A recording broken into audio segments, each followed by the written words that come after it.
누구나 삶의 의미를 고민합니다. 왜 살아야 하는 것일까? 나는 왜 이 일을 하고 있는 것일까? 이 고통을 언제까지 견뎌내야만 하는 것일까? 라고 말입니다. 누군가는 그 고통의 끝에 자살을 하기도 합니다. 그리고 그 결과로 또 누군가는 자살 유가족으로 남게 되죠.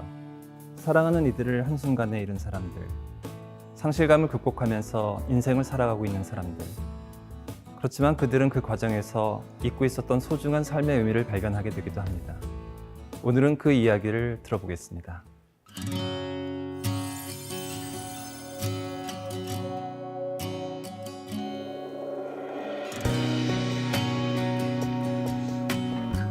네, 저희 누나는 강단 있고 예쁜 사람이었습니다. 자기 일을 알아서 하는 든든한 사람이었고요. 그래서 누나가 떠난 이후로 참 많은 방황을 했습니다. 누나가 왜 그렇게 떠났는지 이해하고 난 뒤 도망처럼 생각되던 저의 길이 바뀌었습니다. 누나의 죽음을 공감하고 또 이해하고 위로받게 되자 다른 삶이 시작되었습니다.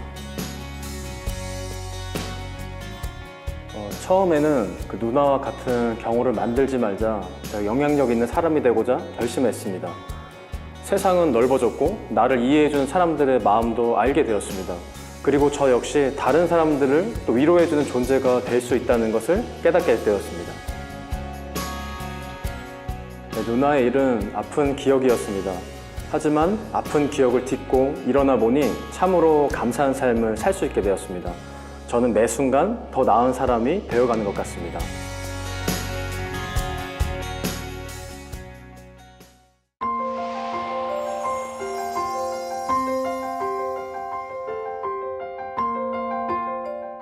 정규현 씨는 네. 오늘 모이신 분들 중에 가장 네. 젊으십니다. 네. 어떤 분을 잃으신 것이죠? 저는 제가 당시에 20살 때 저희 친누나를 이제 잃게 되었었는데 아마 지금부터 한 13년 전이었던 것 같아요. 그래가지고 당시에 너무 갑작스러운 상황이었기 때문에 그거를 너무 받아들이는 그 시기나 저의 그 나이 그때가 좀 쉽지 않았던 걸로 굉장히 그게 어려웠던 것 같아요, 마음들이. 자살이라는 단어가 사실 너무 무겁죠. 네. 그래서 특히나 어린 나이에, 젊은 나이에 그것을 받아들이기가 네. 쉽지 않다라기보다는 너무 어려웠을 것 같은데 지금은 어떻습니까? 지금은 확실히 조금 이해를 하게 되는 것 같아요. 왜냐하면 당시에 어쩜 누나의 죽음에 대해서 좀 자꾸 되묻고 찾고 추적했었는데 그거를 아무리 조금 알아가도 내가 이걸 받아들이기가 참 쉽지 않더라고요. 그 마음을 견뎌내기가. 근데 세월이 정말 흐르고 그거에 대해서 계속 부딪히고 저도 계속 얘기하다 보니까 그거를 좀 누나의 입장이 조금은 이제 이해가 되겠다라는 마음들이 어쩌면 결국 저도 삶에 힘든 부분들이 있었기 때문에 조금씩 더 이해가 되는 부분들이 너무 커요. 네.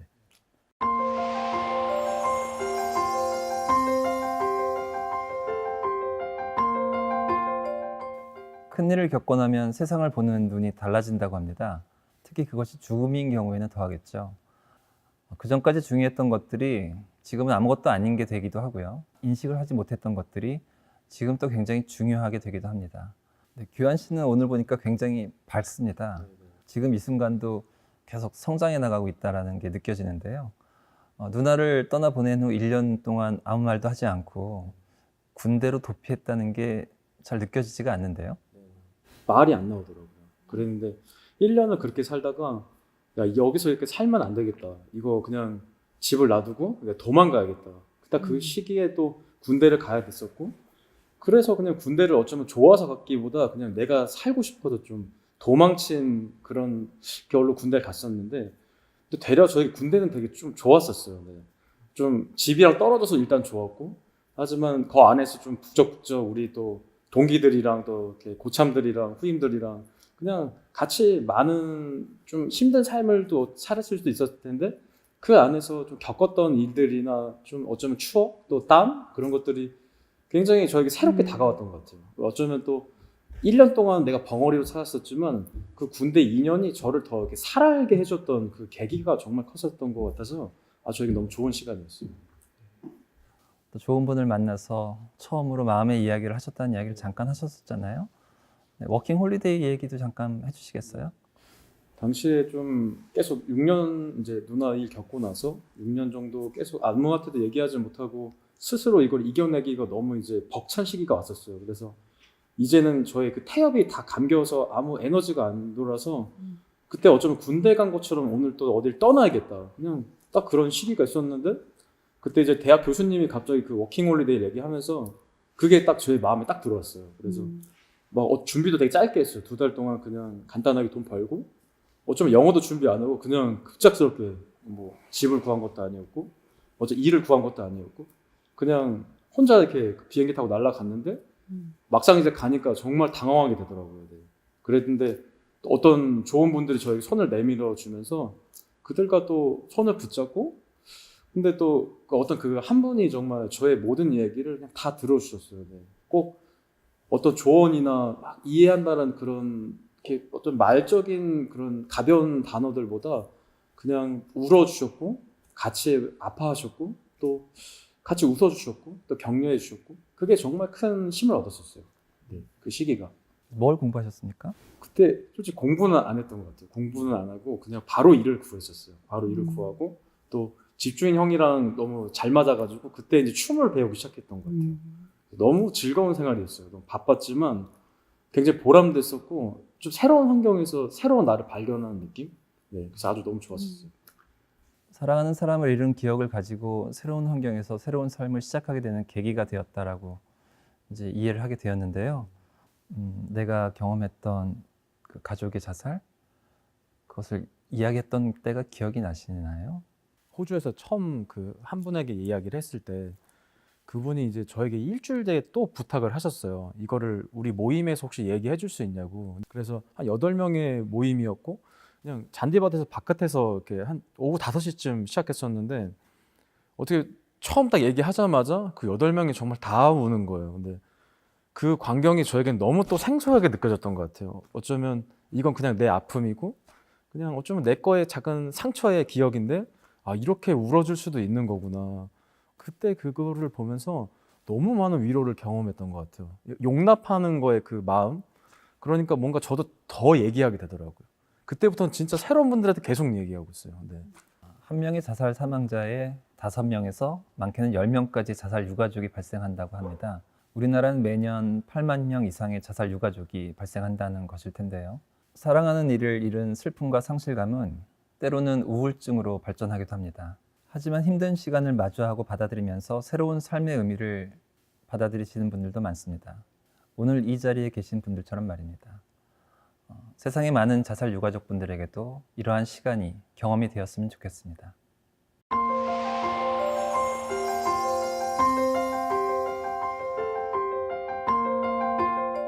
사건 사고들이 참 많죠. 힘듦을 경험하는 사람들이 굉장히 많은 것 같습니다. 어쩌면 오늘도 우리가 모여가지고 카메라 앞에 있지만 또 한 번 대중들에게 우리를 드러내고 있는 것이라고 볼 수도 있잖아요.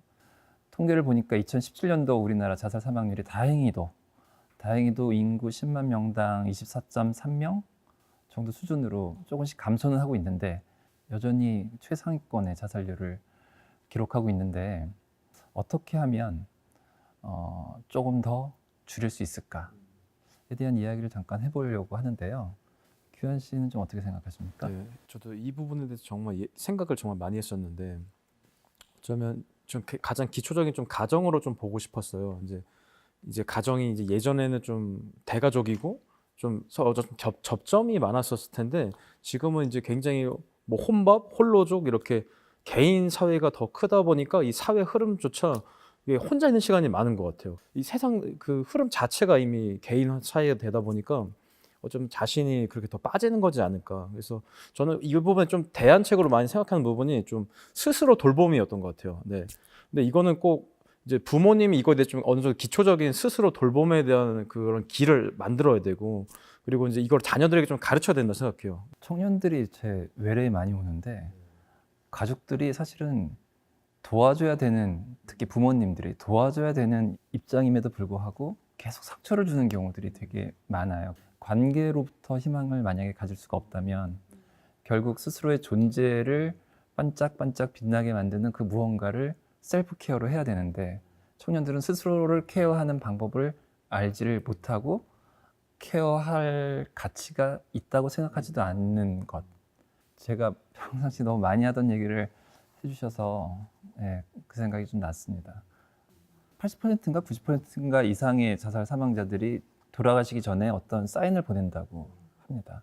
지금 한번 돌이켜보면 약간 게이트키퍼 강사 같은 느낌으로 어떤 사인들이 있었던 것 같다라고 한번 좀 생각이 드시는 게 있나요? 기환 씨는?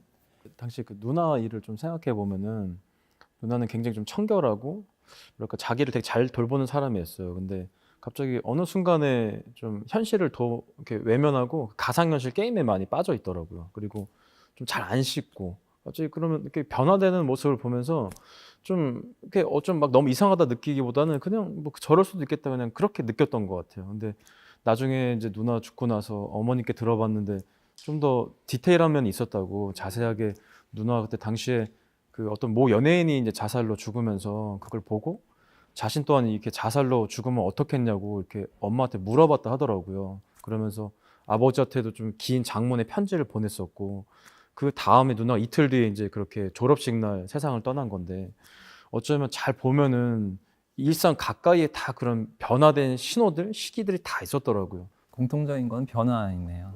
변화. 그런데 어떤 긍정적인 방향이건 부정적인 방향이건 변화가 있다면 한 번쯤 괜찮니?